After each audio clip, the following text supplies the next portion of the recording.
পাশ করি অ্যান্টিবায়োটিকে। আমরা হচ্ছে এখন আলোচনা করব উৎপাদন, ব্যবস্থাপনা ও বিপণনের ষষ্ঠ চ্যাপ্টার সম্পর্কে। ষষ্ঠ চ্যাপ্টার কি বা ষষ্ঠ চ্যাপ্টার হচ্ছে পণ্য ডিজাইন, অর্থাৎ প্রোডাক্ট কিভাবে ডিজাইন করা হয়, পণ্য কিভাবে ডিজাইন করা হয় সে সম্পর্কে আমরা কথা বলবো। আমরা আলোচনায় চলে যাই যে পণ্যের গুণাগুণ, আকার, ওজন ও রং নির্ধারণের প্রক্রিয়াকে পণ্য ডিজাইন বলে। কি পণ্য ডিজাইন কাকে বলে আমরা যদি আরেকবার একটু খেয়াল করি, পণ্যের গুণাগুণ অর্থাৎ পণ্যের মান কেমন আছে, পণ্যের সাইজ কেমন, আকার কেমন আছে, ওজনটা কেমন আছে এবং রং ঠিক আছে কিনা নাকি রং ফ্যাকাশ হয়ে গেছে, এই যে বিষয়গুলি দেখলাম গুণাগুণ, আকার, ওজন, রং, এগুলোর সমন্বয়ে কি হয়েছে, এগুলো নির্ধারণের প্রক্রিয়াকে কি বলতেছে, ডিজাইন বলতেছে। কি বলতেছে, ডিজাইন বলতেছে। এই পণ্য ডিজাইনের মূল উদ্দেশ্য কি, এর মূল উদ্দেশ্য ক্রেতাকে আকর্ষণ করা, ক্রেতাকে আকর্ষণ করা যেন সে আকৃষ্ট হয় যে না এই দোকানের বা এই প্রতিষ্ঠানের প্রোডাক্টগুলো খুবই ভালো, আমি এগুলাই নিতে চাই। সো ক্রেতাকে আকর্ষণ করা এবং পণ্যের উপযোগিতা বাড়ানো এবং পণ্যের কি চাহিদা বাড়ানো, পণ্যের চাহিদা বাড়ানো, চাহিদা বাড়ানো, চাহিদা বাড়ানো বলছে। ডিজাইনের পর্যায় কয়টা, ডিজাইনের পর্যায় হচ্ছে চারটা। কয়টা, চারটা। কি কি, ধারণা সংগ্রহ, প্রাথমিক ডিজাইন, পরীক্ষামূলক ও চূড়ান্ত ডিজাইন। অর্থাৎ তুমি প্রথমে একটা ধারণা নিলা যে তুমি কিভাবে ডিজাইনটা করবা, তো ধারণা সংগ্রহ এক। এরপরে প্রাথমিক ইনিশিয়ালি তুমি একটা ডিজাইন করলা, এটা হচ্ছে প্রাথমিক ডিজাইন। এরপরে সেইটাকে পরীক্ষামূলকভাবে তুমি অ্যাপ্লাই করার চেষ্টা করলা, সেটা গেল 3 নাম্বার। এবং ফাইনালি তুমি একটা কাঠামো দাঁড় করলা যে আমার ডিজাইন হচ্ছে এইটা, সো সেটাকে কি বলবো আমরা, চূড়ান্ত ডিজাইন। আশা করি ক্লিয়ার। নান্দনিক ডিজাইন কি, পণ্যের বাহ্যিক বা বাইরের অংশের সৌন্দর্য বা রূপের উপর গুরুত্ব দেওয়া। অর্থাৎ নান্দনিক সৌন্দর্য কি, মনে করো যে আমি একটা কি করতে পারতাম যে আমার নান্দনিক সৌন্দর্য তৈরি করার জন্য, সেটা হচ্ছে আমি কেবল জার্সি না পরে আমি কি করতে পারতাম, একটা ব্লেজার, টাই, একটা সুটেড বুটেড হয়ে তারপরে আসতে পারতাম ক্লাসে। তখন মনে হতো বাহ ভাইয়া তো খুব সুন্দর করে সেজে গুজে এসছে। সো আমি কি করলাম, আমি কিন্তু সেটা করি নাই, তার মানে আমি নান্দনিকভাবে আসি নাই। আশা করি বুঝতে পারছো। নান্দনিক কি, সেটা হচ্ছে খুব ওয়েল ডেকোরেট। মনে করো আমরা কি করি, কোনো একটা বিয়ের প্রোগ্রামে গেলে আমরা চাই যে আমরা যে হচ্ছে গিফট হ্যাম্পার দিব সেটা খুব সুন্দর করে ডিজাইন করে দিতে, সেখানে লেখাটা খুব সুন্দর করে, হাতের লেখাটা সুন্দর করে দিতে। তার মানে আমি চাচ্ছি যে খুব সুন্দর মোড়কীকরণ করতে, নান্দনিকভাবে মানে সাবমিট করতে, প্রেজেন্ট করতে, সেটা হচ্ছে নান্দনিক ডিজাইন। পণ্যের বাহ্যিক সৌন্দর্য অর্থাৎ পণ্যের যে উপরিভাগের যে সৌন্দর্য সেটাকে খুব সুন্দর করে উপস্থাপন করার চেষ্টা, সেটাকে বলে নান্দনিক ডিজাইন। কার্যগত ডিজাইন কি, পণ্যটি কতটা কার্যকর বা পণ্যটি কতটা কার্যকরভাবে কাজ করবে তার উপর গুরুত্ব দেয়। কার্যগত ডিজাইন অর্থাৎ আমি যে একটা ডিভাইস কিনলাম, ডিভাইসটা কতটা কাজে দিবে বা ডিভাইসটা নিয়ে স্যাটিসফাইড হব কি না সেটা নিশ্চিত করে কে, এই কার্যগত ডিজাইন। আমরা পরবর্তীতে দেখি সেখানে বলছে উৎপাদন ডিজাইন। উৎপাদন ডিজাইনকে পণ্যটি কত সহজে ও কম খরচে তৈরি করা যাবে তা নির্ধারণ করে। উৎপাদন ডিজাইন কি করে, যে পণ্যটি কত সহজে তুমি পাইতে পারো এবং কত কম খরচে তৈরি করা যায় সেইটা নির্ধারণ করে উৎপাদন ডিজাইন। বলছে প্যাকেজিং ডিজাইন। প্যাকেজিং ডিজাইন কি, পণ্যের নিরাপত্তা ও আকর্ষণের জন্য মোড়ক তৈরি করা হয়, মোড়কীকরণ করা হয়। দেখবা হচ্ছে কি বলে যে ডাভ সাবান, কিংবা যদি বলো হচ্ছে ফেয়ার অ্যান্ড হ্যান্ডসাম, কিংবা বলতে পারো যে হচ্ছে বিভিন্ন ধরনের সিরাম, সেগুলো আমরা ইউজ করি, অনেকেই ইউজ করি চুলের জন্য, ত্বকের জন্য, এবং সেগুলোর মোড়ক এত সুন্দর করে এগুলা হচ্ছে মোড়কীকরণ করা হয়, বা হচ্ছে এগুলার মানে কি বলে যে উপরের অংশগুলা এত সুন্দর করে করা হয়, দেখলেই মন চায় বাহ কি সুন্দর, ইস আমি যদি কয়েকটা কিনে নিয়ে যাইতে পারতাম। সো বা ধরো কিছু কিছু ড্রেস থাকে এত সুন্দর করে মোড়কীকরণ বা মানে সাজানো থাকে, ডেকোরেট করা থাকে, ও আমি যদি এটা কিনতে পারতাম, নিতে পারতাম। অর্থাৎ আমাদের ভিতরে একটা আকর্ষণ বোধ কাজ করে, একটা চাহিদা বা একটা উপযোগ সৃষ্টি করে। সেটাকে কি বলছে, সেটাকে বলছে যে তোমার মোড়কীকরণ করা, সেটাকে কি বলে, মোড়কীকরণ করা বা প্যাকেজিং ডিজাইন।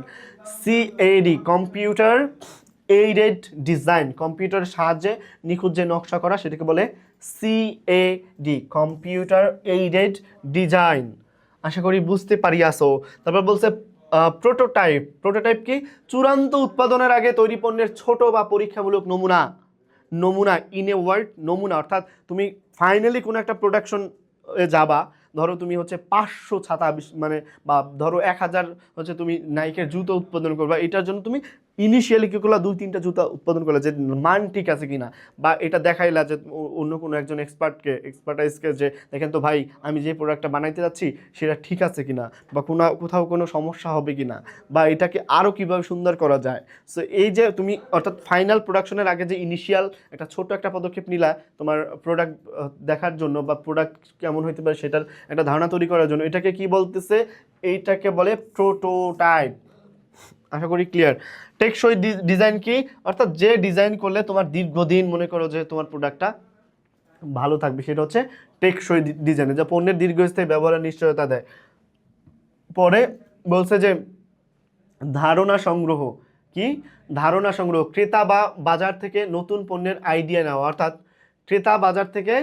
ক্রেতা অথবা বাজার থেকে নতুন পণ্যের আইডিয়া নেওয়া। সেটা ব্যবসায়ীদের অনেক ধরনের স্ট্র্যাটেজি থাকে যে এখন বর্তমান সময়ে আসলে ক্রেতারা কোন ধরনের প্রোডাক্ট পছন্দ করে, বা আমার 30 থেকে 40 বছর বয়সী ক্রেতারা কোন প্রোডাক্ট পছন্দ করে, বা হচ্ছে 10 থেকে 20 বছর বয়সী ক্রেতারা কোন ধরনের প্রোডাক্ট পছন্দ করে। অর্থাৎ মার্কেটে গিয়ে কি করে, তারা একটা সমীক্ষা চালায় যে আমার ক্রেতারা কোন কোন ধরনের প্রোডাক্ট বেশি পছন্দ করে, আমরা সেগুলো বেশি উৎপাদন করব। সো সেটাকে বলছে কি ধারণা সংগ্রহ। সেটা হইতে পারে ক্রেতার থেকে নিতে পারে, বা বাজার নিরীক্ষা করে বাজার থেকে আইডিয়া নেওয়া হয়, তারপরে তারা তৈরি করে। বলছে সিম্পলিফিকেশন, পণ্যের জটিলতা কমিয়ে উৎপাদন সহজ করা, ডিজাইন সহজ, অর্থাৎ খুব জটিল প্রসেসে না গিয়ে সহজে কোনো একটা কাজ করা, সহজে উৎপাদন করা, সেটা হচ্ছে সিম্পলিফিকেশন বা সাধারণীকরণ। বলছে স্ট্যান্ডার্ড বা কি বলে যে হচ্ছে মান সম্পন্নকরণ, এটা তো উচ্চারণও করতে পারতেছি না, স্ট্যান্ডার্ডাইজ, এটা কি ভাই, আচ্ছা সরি, সেটা হচ্ছে এটাকে বলে সাধারণ, এটা বাংলায় কি, এটা যদি আমরা বাংলা বুঝি সেটা হচ্ছে মান স্ট্যান্ডার্ডাইজেশন বা মান অনুযায়ী ডিজাইন মান অনুযায়ী স্ট্যান্ডার্ড, যে তোমার মান বা স্ট্যান্ডার্ডাইজেশন, সেটা থেকে আমরা যদি বলি মান অনুযায়ী ডিজাইন করা, অর্থাৎ সমজাতীয় পণ্যের মান ও বৈশিষ্ট্য এক রাখা, একই জাতীয় পণ্যের মান একই রকম এবং একই বৈশিষ্ট্য সম্পন্ন রাখা। বলছে মডুলার ডিজাইন, মডুলার কি, পণ্যের বিভিন্ন অংশ আলাদা তৈরি করে সংযোগ করার পদ্ধতি হচ্ছে মডুলার ডিজাইন। গাড়ির বিভিন্ন ধরনের গাড়ি বা বাইক বা ইভেন কম্পিউটার, এগুলোর ক্ষেত্রে কী হয় যে পার্টস ডিফারেন্ট প্রতিষ্ঠান আলাদা পার্টস তৈরি করে এবং হচ্ছে সেগুলা আলাদাভাবে বিক্রি করা হয়, এগুলো হচ্ছে মডুলার ডিজাইন। পরিবেশ বান্ধব ডিজাইন হচ্ছে কি, যা পরিবেশের ক্ষতি করে না, যেমন পাটের ব্যাগ, বা আমরা দেখলাম আমাদের লাস্ট ইলেকশনে দেখছি যে মহিউদ্দিন রনি কী করলো, যে হচ্ছে এক ধরনের হচ্ছে নির্বাচনী লিফলেট বিলি করলো, যেখানে কি আছে যে হচ্ছে তোমার কি বলে যে বিভিন্ন ধরনের শস্যের বীজ আছে, অর্থাৎ তুমি যদি এই কার্ডটা দেখে ফেলে দাও, সেখান থেকে কী হবে, নতুন একটা বীজ গজাবে, নতুন একটা হচ্ছে জীববৈচিত্র্য খুব গুরুত্বপূর্ণ ভূমিকা পালন করবে যে বীজটা হয়তো। সো এটাকে আমরা কি বলতে পারি, পরিবেশ বান্ধব ডিজাইন। তারপরে দেখো ক্রেতার রুচি, ডিজাইনের সময় ক্রেতার আয়, বয়স ও পছন্দকে গুরুত্ব দিতে হবে। কেন? ক্রেতার রুচি খুব ম্যাটার করে।